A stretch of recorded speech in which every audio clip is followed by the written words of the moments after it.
Mm-hmm.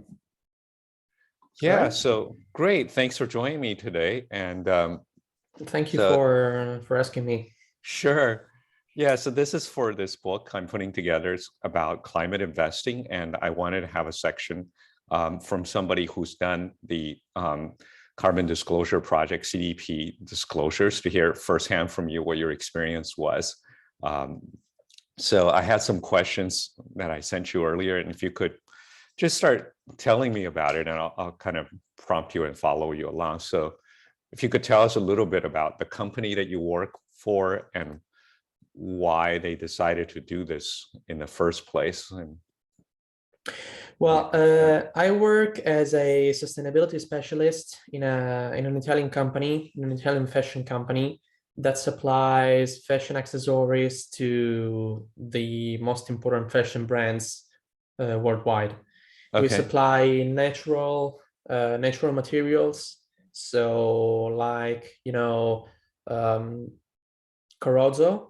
Are you familiar with this? mm-hmm. Or mother of pearl, Yes, and also synthetic materials like polyester or metal, or sorry, it's not a synthetic material, but not natural materials like metal or plastics, polyester, okay, so stuff like that. And since we supply also natural materials, of course we have a lot of standards we have to comply with. We have many regulations we have to comply with, of course. And so our company has always been committed to sustainability from the very beginning of its early life, actually.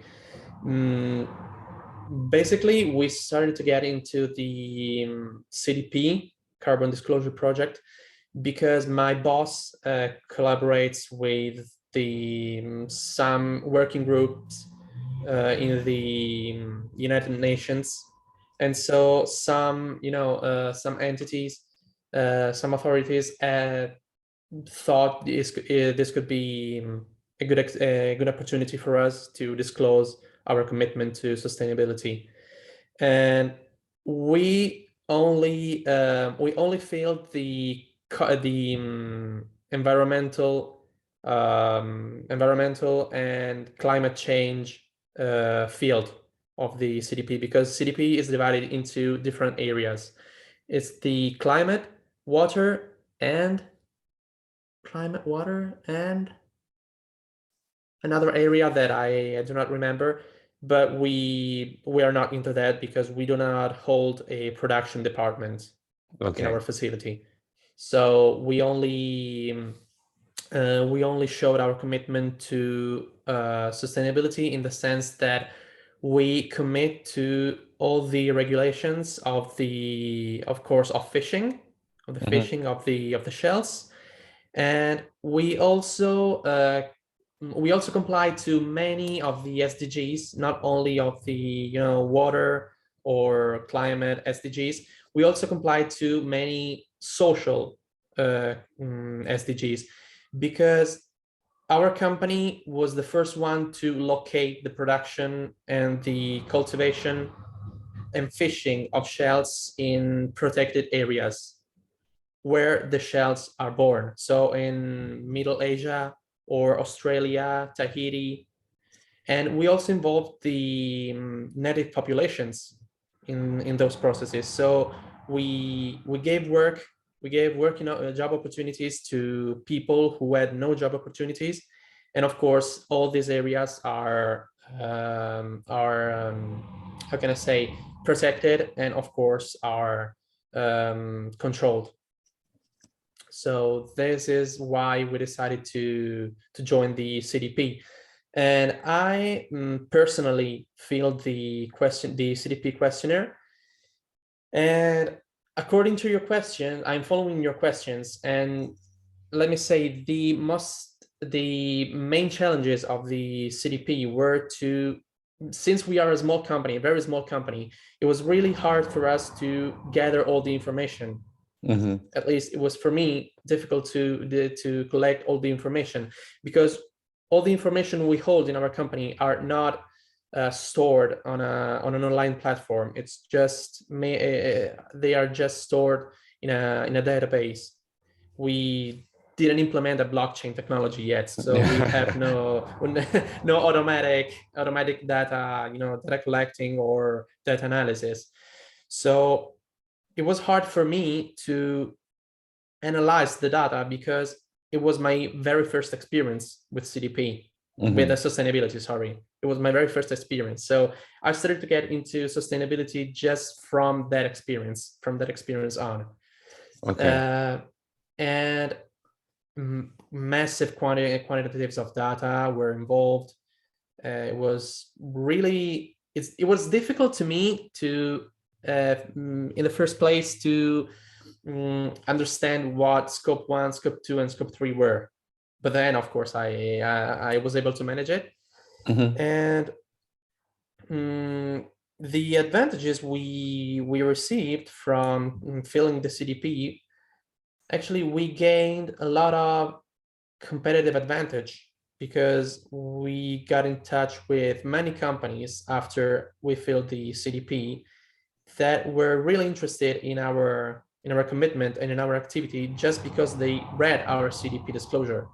So I think it's a great opportunity for companies to disclose their commitment, not just to their clients, to their potential clients, but also to investors and to other stakeholders. I think it's a great opportunity because CDP, it's an online platform, so it's open. Everyone can join, everyone can see what other companies are disclosing. So this is a great opportunity, I think.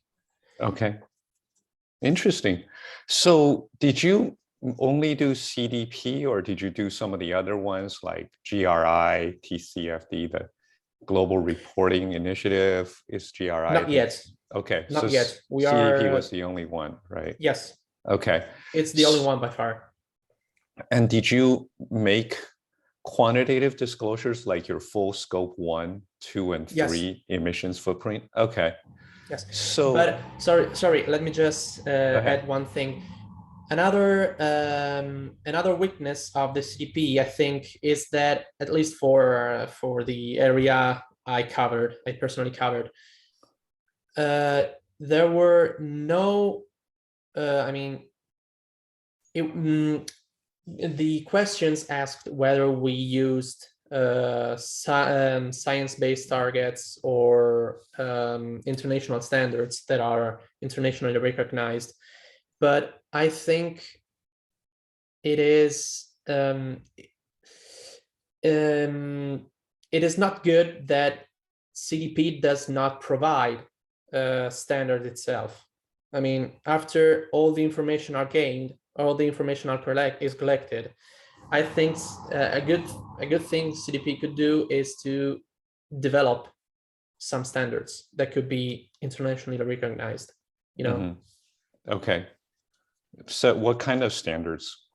Like maybe qualitative standards, not just quantitative, but qualitative standards for climate change, forests. That's what the additional area was: climate change, forests, and water. Okay. I think it could be a good thing. Okay. Like, for example, a lot of their questions are, do you have a policy in place, or who is in charge? Kind of qualitative. So are you saying some kind of standard on how an organization should manage its climate impact rather than just having people answer those questions? Yeah. Okay. Yes. Okay, that's a good point. To develop a set of basically best practices, right, if you will. Yeah. Okay. Interesting. So coming back to a little bit to the quantitative data, so scope 1 is the energy that you consumed at your facilities, right? And scope 2 is like the purchased electricity, right? And scope 3 is supply chain, basically up and down, your customers as well as your vendors. So how did you do all 3 of those segments? It was very, very easy for me because after understanding what scope 1, scope 2, and scope 3 meant, Uh-huh. it was really easy for me because since we are a very small company, we do not have much data. It was hard to me to understand because it was my first experience. But this year was actually 2021 was the second year that I filled the CDP questionnaire, and of course it was way easier. Okay. The scope one data was just collected by me by asking to my colleagues. Actually, Mhm. we do not have reporting processes, official reporting processes in place, Okay. nor have we measuring processes in place yet. Right. Okay. We are working to implement one, but we do not have one yet. Okay. I mean, scope 1 is usually like in a manufacturing plant where they're burning some kind of natural gas to make a product. But do you actually do that very much, like direct machinery that No, we do require not natural, have right? direct productions. Yeah. We do not. Okay. So we actually, I just highlighted that our facility in Asia or in Turkey or in Europe Mhm. are compliant to the Ecotex or GRS GSR standards. Okay. So no massive CO2 emissions are registered in those companies, but they are also committed to compensate it, to offset. Okay. And so scope 2 is electricity, right? So Yes, was that, I don't, it was was that just a just manual collection of data. of We electricity bills, right? From, Yeah, I only included the electricity for light and for heating and cooling because okay. it's the the only electricity we supply for. Okay. And did you use emissions factors for different countries' utilities, or how did you go from the electricity data to the emissions, carbon emissions of the electricity? Sorry, How say did you again. calculate the carbon emissions from the electricity bills, or was there a database or service that did that for you?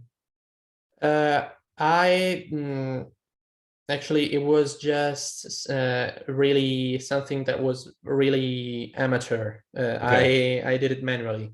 Okay. I searched how CO2 equivalent tons can be calculated, and then I tried to calculate it. Okay. Sure. Okay. Um, so Because sorry, we do not have external services that do it for us. okay. Yeah, there's public data sets for Yeah. that information, right? That you used. Okay. Um, and so now the most difficult part is scope 3. Like, how did you calculate your scope 3 emissions?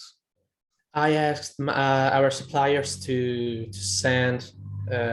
Actually, for scope 3, I had the idea of making my own questionnaire that I shared with my suppliers, Okay. where my questionnaire was just something like the interview we had in November, December. If you remember, it was just, do you have a reporting process in place? Do you have a measuring process in place? If yes, how do you measure and how do you disclose your emission data? Mm-hmm. Or do you have any projects to offset your CO2 emissions? Okay. Of course, some of this information was a bit confidential, so of course it was not included in the CDP, but our suppliers are compliant with all the regulations, and some of them have some projects to offset their emissions. So it I was see. just an interview to my suppliers, let's say. Okay. And did a lot of them provide you that information, or would, like, most of them did, about half, or Yeah, just most of them most? did provide Okay. the information. Of course, Okay. I shared the questionnaire with all our suppliers, but the main suppliers that actually produce the majority of of our buttons, of our accessories, are really a few. Okay. So they all disclose their impacts. Okay. And did they give you, so what kind of information did they give you? Did they actually tell you how much CO2 emissions per like dollar or per pound, per kilogram, per unit of product, or? No, it was just how can I say? I don't know how to say. From 0 to 1 ton, from 1 ton to 2 ton, 2 ton to 3 ton. It was just in I don't know how to say in English. Sorry. Okay, In approximate range of. yeah, range. Sorry. Yes. Yeah, range of result. Okay, I Yeah. Sorry, understand. I'm really tired today. No, it's okay. Thank you for doing this, by the way. Oh, never mind. It's a pleasure. Thank you. Really appreciate this. So, okay, so they give you a range of result, like 1 to 3 tons. So you mentioned offsets. Are they including offsets in their, are you using some form of offsets in terms of their emissions footprint calculations? My Are your company? suppliers, You mean yes, my company? your company and your suppliers, do you use offsets in your Mm, emissions calculations? I don't know. I cannot tell you from my supplier's point of view because I did not investigate much Uh-huh. deeper. Okay. Our company does not have offsets initiatives Okay. because we do not have because we do not emit a lot of CO2. So Okay. our company is not required to compensate to offset its emissions. Okay. I see. Okay. And then I guess there's a lot of other questions on the CDP, like management processes and who's Yeah. responsible, and kind of just soft questions. So Yes. did you answer that? Did you Yeah. did I you did. interview people at your company, or was it just basically you're the person, so that's the Well, answer? actually, it's just the 7 of us in our company. Okay. It's just 7 employees. So it was really easy to understand who is in charge of what.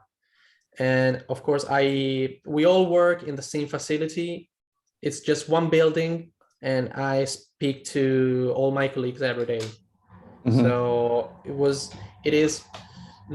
I already had all the needed information because I know what people are in charge of in my company. Right. So there is my boss, there is me, there is the production manager, and there is the sales manager. My boss is in charge of investigating all the standards, all the new standards, all the standards our company must comply with. I'm in charge of finding the best way, the best practices to comply with those standards. Our Mhm. production manager is in charge of telling our suppliers that maybe products must be made in a certain way to be compliant with, environmental standards, product standards, or working standards. Mhm. And our sales manager is in charge of, and with me, we are both in charge of disclosing our commitment to through awareness campaigns, through marketing campaigns to our stakeholders, I our see. Okay. clients and financial institutions. Okay. So this is basically how our company is made, Okay. structured. Sure. Okay. So, um, can I ask how big, like how many pages are your disclosures altogether? This CDP. Uh, Front and back, I think it was, oh my God. Give me 1 minute because I think I have a version on my computer. Okay. I'm not sure, but I think no, I don't. Okay. I don't. It is approximately, I think, it should be something like 20 to 25 pages, 30 Okay. pages. Actually, Okay. some of my answers were quite long, so 30 pages. I think it's 30 pages. Okay. So, and you're saying this is available on the CDP website now? So you Yes. can, okay. I might have to ask you for the link, Yes.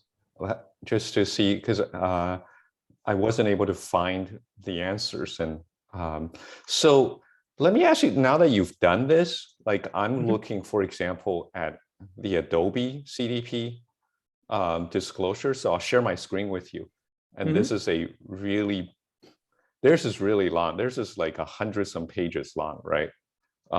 For a very large company, Adobe, makes Photoshop. And Yeah. so how, like, what do you think is important to read? What do you think are the most useful and important questions? Like, here's one: detailed risks with having like this one is talking about risks. Before, they're talking about different organizational types of risks and whether they're relevant or not. And then there's a lot of different material here, right? Yeah. So, like, I actually, as many people say, this kind of questionnaires can be also problematic for many companies, for many large companies, because they ask for sensitive information like potential financial impact figure. right. Maybe this can be an information that some companies may think it's sensitive. Some companies may not be willing to disclose such information. So the cost to realize the opportunity in the section, it's, I think, something that can be omitted or can be altered by companies. I think the most important sections here are, of course, the impact magnitude and the risk area. Are there organizational or operational risks connected to your activity or to your companies? This is one of the most important areas, I think. Most important chapters. And others, of course, the scope 1, 2, and 3 emissions reporting. Okay.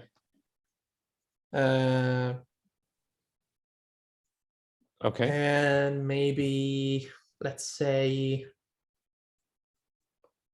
yeah, I think these are the most important sections. Okay. So this is like, for example, so the company going through a list of all their different types of risks. Yeah. Okay. And so did you do a similar analysis for your company, like of all the different risk types that's involved in your of climate related risks to your operations? Yes, of course, it was way simpler than this. Right. But yes, we did. I did. Okay. Yes. Okay. And what about like sections like strategy, in terms of a transition plan or scenario analysis? This can be, this could either be something that can be useful or something that can distract companies or readers from the scope of CDP. Okay, that's a fair question. That's a good answer. Thank you. So what do you think, taking a step back, like what do you think was good and bad, strength, weaknesses of the disclosures, and how do you think it could be better, I guess, just very generally? Yeah, I think, as I told you earlier, it's a great opportunity for companies, especially small companies, to be more present, on the market, to give a better impression of themselves, and to reach more and more readers, more and more stakeholders in a very short time, because CDP is read by I think, thousands of companies or Mm-hmm. thousands of users every day. So Mm-hmm. it's a great opportunity. But I think one weakness can be that the CDP actually asks for, as I told you before, some sensitive information, some information that companies may not be willing to disclose. For example, the strategies or the cost and opportunities, you know. Okay. Okay. The And risk so, session is really helpful, but again, this can be this can be a tricky question to many companies. right. Okay. Yeah, I see that. And how do you think it could be better, like if you were to try to improve the whole disclosure process?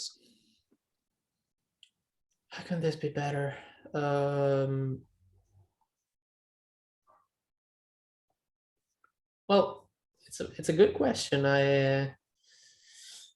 Uh, maybe mm, fewer questions, I think, because Okay. it can be too many questions. Okay. Or let me think. How can this be better? Yeah, I think it it also is very helpful because the answers are sort of, guided answers. You have different options, and then you have to write your comment in, for example, in the risks and opportunities sections. You have some options that you can choose from. You can Okay. choose from among different options, and then you have to only write your comment. So I think it's a very good thing. Yes, maybe fewer questions. That's Hmm. my that's my only concern. Okay. So are you saying it is currently guided, or is it kind of open-ended Yeah, and it's guided? guided. It is Okay. guided. Yes. Yeah, Okay. yeah, So yeah. basically the key is fewer questions and just Yes. the important ones like the risks and the scope 3, 1, 2, 3 emissions um, reporting. Okay. Yes. Well, actually, the opportunity section is also useful to, to stakeholders like clients or financial institutions.